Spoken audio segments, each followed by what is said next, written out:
Здравствуйте, уважаемые зрители! Каждый из нас когда-либо сталкивался с представителями государственных органов.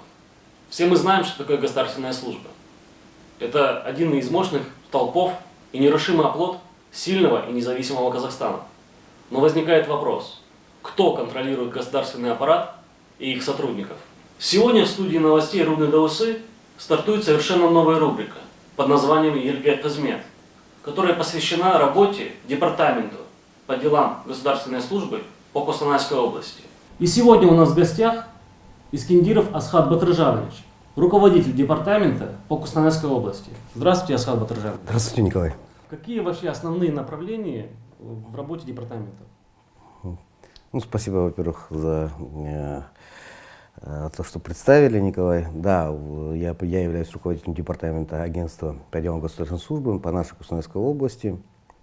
Если говорить за рубрику «Елге Қызмет», совершенно верно, мы отчасти хотим рассказать о деятельности департамента, ну и отчасти о деятельности всего государственного аппарата области, включая качество оказания государственных услуг, порядок их оказания, возможно, какие-то новеллы и новшества в законодательстве касательно государственных услуг, в том числе, допустим, вопросы, как поступить на службу и так далее.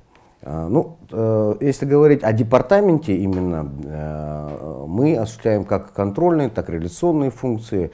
В целом можно поделить на три блока нашу деятельность. Первый блок — это блок, так скажем, государственной службы, то есть управление, так и называется, управление государственной службы в рамках департамента.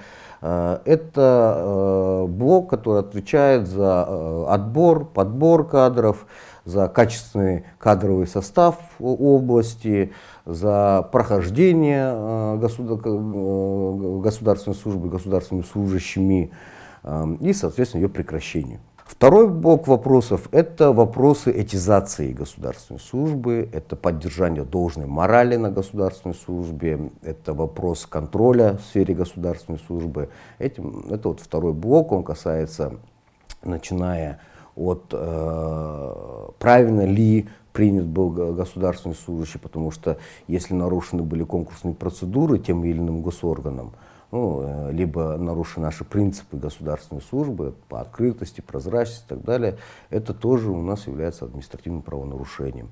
И большой третий блок — это блок контроля и оценки качества оказания государственных услуг. В чем суть обращений, которые поступают к вам?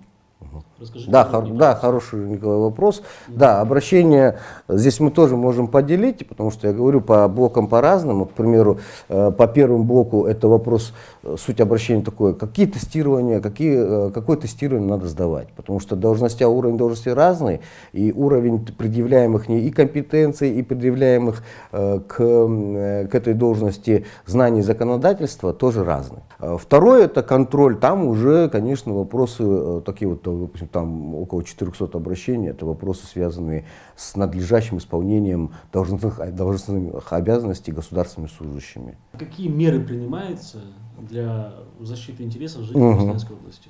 Какая ответственность? Ответственность, она разная. То есть здесь все зависит от тяжести. Тут надо определять тяжесть, естественно. Если мы говорим в первую очередь, конечно, каждый государственный служащий, когда приходит на службу, его учат, что такое закон о противодействии коррупции.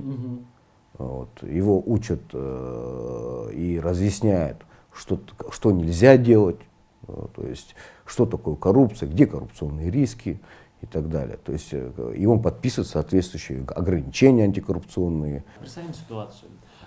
Я полностью не удовлетворен, как со мной проработал некоторый вопрос государственный служащий. Я недоволен его работой, и я считаю его некомпетентным, допустим. Как мне повлиять, чтобы на мои грабли не наступил другой гражданин? Что мне нужно сделать? Во-первых, обратиться к нам, в департамент. Это как вообще? Это через социальные сети, официальное письмо? Как вам будет удобно? Желательно, если мы контрольное мероприятие будем проводить, то желательно через портал ЕГОВ, к примеру. Пожалуйста, электронная цифровая подпись. Мы 138 тысяч электронных цифровых подписей раздали только за прошлый год. Да, то есть, я думаю, по Кустанайской области точно спокойно владеет электронной цифровой подписью. Заходите, подписываете электронной цифровой подписью, отмечаете департамент по делам государственной службы и направляете нам обращение, описываете суть обращения, то есть в чем конкретно, желательно указывать, прямо конкретизировать суть, что именно не понравилось, потому что бывают такие обращения, по которым невозможно понять. Вот для зрителей тоже хочу акцентировать внимание, бывают такие обращения, невозможно понять сути вопроса. Что именно не понравилось, что случилось, что произошло, да, что, в чем была некомпетенция того или иного государственного служащего. Поэтому четко, понятно объяснять суть, подписывать и направлять нам, желательно, чтобы там были и даты какие-то, ну, то есть было как можно больше фактажа. И к нам отправлять, и, соответственно, мы будем уже в рамках своей компетенции разбираться. Если это не наша компетенция, то мы обязательно направим в тот госорган, чья это компетенция. То есть у нас принцип, можно сказать, одного окна. К нам заходит, мы обязательно сами будем распределять. Каким образом осуществляется взаимодействие департамента и НПО, то есть неправительственные организации? Да, ну, это очень важный вопрос. Сейчас неправительственные организации играют огромную роль в деятельности госаппарата в целом. Это огромную роль, и они нам очень помогают на самом деле. Без них невозможно было бы той работы, которую мы проводим. То есть, ну, невозможно, допустим, у меня в департаменте, в штате 23 единицы, 22 человека работает на всю область. Понятно, что нам нужны, ну, не то что волонтеры, да, но вот такие вот неправительственные организации, которые, цели у которых такие же, как и у нас. На этом мои вопросы, Асхат Батыржанович, закончились. Спасибо вам большое.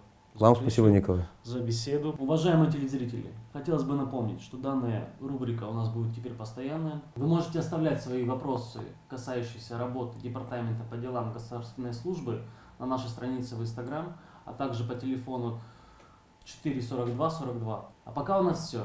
Берегите себя и своих близких. И до новых встреч.